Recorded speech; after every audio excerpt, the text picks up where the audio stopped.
Social media has become an environment that we spend a lot of time in and often measure our worth against. Now, I'm pro making content and consuming content that's meaningful for you, hence why I'm here on YouTube. So this is not all about how social media is evil and it's negative in all scenarios, but I do want to support you in changing your relationship to social media. So in today's video, I'm going to be talking about breaking free from comparison and the emptiness of chasing validation on social media. If you're new here, hello, my name is Brielle. I'm a licensed therapist, but I started this channel to help you regulate your nervous system, build confidence, and live with more ease so that healing and manifesting, feeling safe and happy in your life doesn't feel like such a struggle. So if that sounds like your thing, I would love it if you would like and subscribe and stick around on this channel. But without further ado, let's get into it. First, I want to talk about why social media hurts our mental health. And in order to do that, we need to talk about the addiction loop and dopamine. The addiction loop involves three parts. The first part is a cue. So that's something like a notification you get, or that feeling of boredom creeping up, or that little desire for validation. The next part of this loop is the routine. So once you have that cue creep up, there's the routine associated with that cue. So in this case, checking your social media or posting. The last part of this cycle is the reward. So in this case, that's the dopamine hit that you get from scrolling on social media or engaging in social media. And the reward, which is the dopamine hit in this case, reinforces that pattern and the desire to repeat the behavior. And over time, we become more and more desensitized to the dopamine that we're getting, and we require more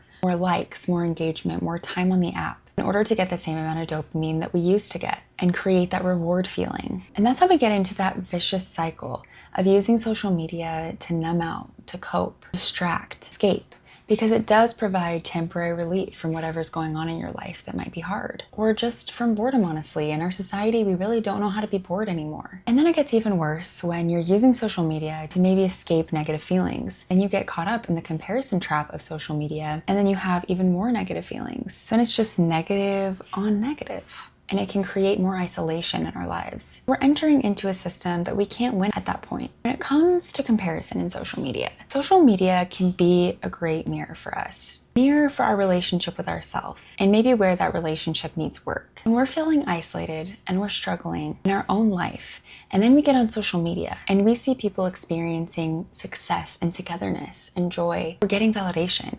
It can feel like you're on the outside looking in on something. It can feel like exclusion. And your brain interprets that as real social exclusion and rejection. And the research shows rejection and exclusion actually activate the same neural pathways in the brain as physical pain does. Interestingly enough, there are studies that show that taking Tylenol for the pain of exclusion or rejection actually reduce that pain the same way it might reduce physical pains of the way they're related. All that to say, our brain doesn't differentiate perception from reality very clearly. So this pattern hurts our mental health exponentially if we don't know how to recognize it and take our power back. And then there's identity diffusion, which can occur if we're at a point in our life where we really don't have that strong of a sense of self. And we all go through periods like that in life, periods where we feel lost. And in this case, if we're spending a lot of time on social media, it can become easy to use, say, influencers, for example, as a template for what creates meaning in life, which can create more comparison and feeling the need to imitate somebody else's actions. And then you're dissociating from your real life. And I want to mention something very important. We're looking on social media and we feel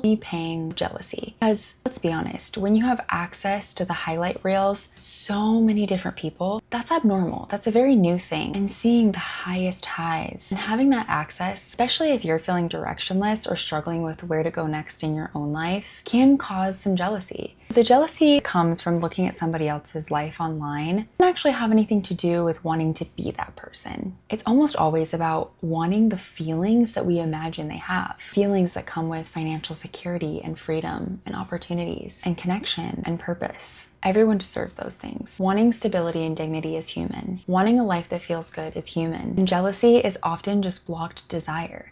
It's wanting something you secretly believe you don't deserve or can't have access to. And that's where things like shadow work and confidence building and nervous system regulation really make all the difference. Shadow work can turn something like jealousy into purpose and momentum in your life. Because when you see jealousy as blocked desire, and you can get to the root of what is it about that thing that's making you jealous that maybe you really desire on a soul level, and then how can you take micro baby steps to achieving that goal? And how can you shift your mindset and anchor into your nervous system and train your brain towards peace so that you believe that you deserve that thing and you can have that thing? You feel peace and regulation surrounding it. That's what makes all the difference. And those are the things that are actually going to help you get the life you want. So social media really can serve as an expander in a lot of ways, because while yes, we do have access to so many people's highlight reels, and that can be damaging, that can also be very expansive. You can see what people are capable of, and you can learn from them. And I think this is also an important thing to know. Visibility only amplifies your inner landscape. So if you're choosing to put yourself out there in any way, especially on social media, if what you're feeling inside is emptiness and insecurity and low self-worth, those things are only going to get amplified the more eyes you have on you. But if you feel grounded, purposeful, and connected to real life, that's what expands with visibility. Social media validation won't automatically change your feelings of internal safety. Purpose, presence, and self-trust are what create internal safety. Now let's talk about what actually creates lasting joy. There's a theory in psychology that's called the self-determination theory that proposes 3 things humans need for happiness. The first of these is competence, feeling effective and capable. The second is autonomy, the ability to make choices and direct your own life. And the third is relatedness, feeling connected to and cared for by others. Now, if we're not careful with our social media usage, social media can disrupt all 3 of these areas. Nervous system safety is also a precursor to happiness because you can't feel joy and creativity when you're in survival mode. And another huge part of happiness is contribution to the world and creating meaning in your life.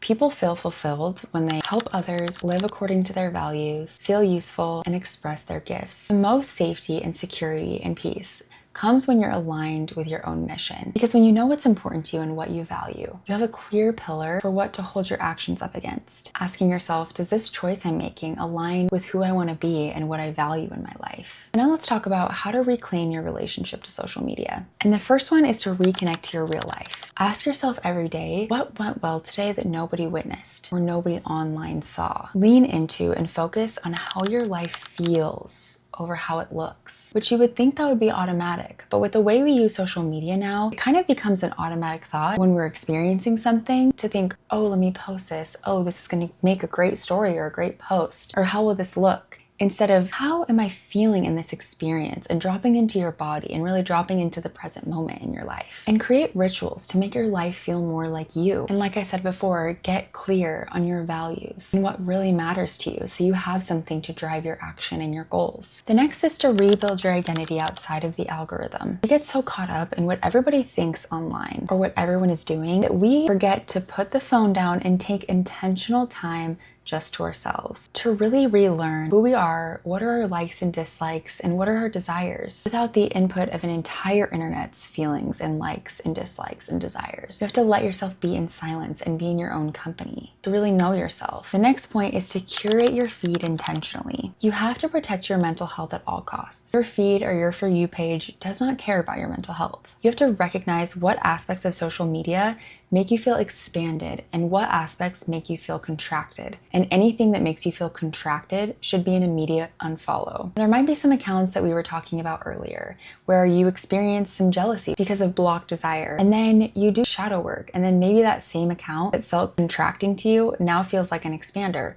Or maybe that person's content still doesn't align with you anymore. And either way, it's okay. You have to know yourself. And this is not about policing what other people post or judging what other people post. More about changing how we interact with our own algorithms in order to expand us and make us better, rather than contract us into comparison and lack. I talk about this in my shadow work video that I'll post in the description, but my relationship to social media this year has changed a lot. At the end of last year, I was starting to feel really heavy and anxious and insecure as I was scrolling through social media. And it got to the point I really couldn't take it anymore. I did not like how I was feeling, and I didn't really know how to create a healthy relationship with social media. I quit social media altogether for 6 months, and I did a 6-month social media detox. And I honestly really do recommend doing social media detoxes at points throughout your life. I do think everybody needs time completely away from social media to kind of rewire your brain and retrain yourself to get dopamine from putting time and love and attention going into building yourself. But I digress. So I took this social media detox. In that time, I really learned how to prioritize how my life felt over how it looked. And for the first few months, that wiring was so strong. I would think, oh, I should post this when I was in the moment doing something. And it took a while for me to retrain my brain and my nervous system and to learn how to really anchor in the present moment so that I could truly enjoy my life rather than being worried what other people thought about it or how it looked, or being worried about what Susie Q was doing over on Instagram. And when I was ready to get back on social media, I was really careful about the way I approached it, and I waited until I felt ready. And I felt like I had anchored in this new identity for myself so much that it felt unshakable. And when I went back on social media, I did realize that some of the feelings that I was feeling was honestly a little jealousy for the people that were able to get on social media and show up and speak their truth and teach and share and connect in a way that I always felt scared to. And so I did realize that was blocked desire for me, and that maybe I did have a desire that I wanted to nurture, showing up and speaking my truth. And that time away from social media really helped me to learn to be present with myself and my life and reconnect with my passions. After doing a lot of shadow work, when I came back to social media, I realized I was ready to start my own channel and share from an aligned place. So I had to shift how I viewed social media, how I interacted with it, how I projected onto it, and now how I show up and engage with it as a creator. So my last message to you is just that you're in the driver's seat of your life. You always have power over the relationship that you have with things like social media. You get to set boundaries with it to make it healthier for you and to make it a tool for expansion rather than contraction. So thank you so much for spending your time here with me today. Again, I would love it if you would like this video and subscribe to my channel if you enjoyed this video. And I would love to hear in the comments your guys' perspective on social media, or what you feel like your relationship is to social media and how you engage with it. I just appreciate your time so much. So I hope you have a beautiful day, and I'll see you next time.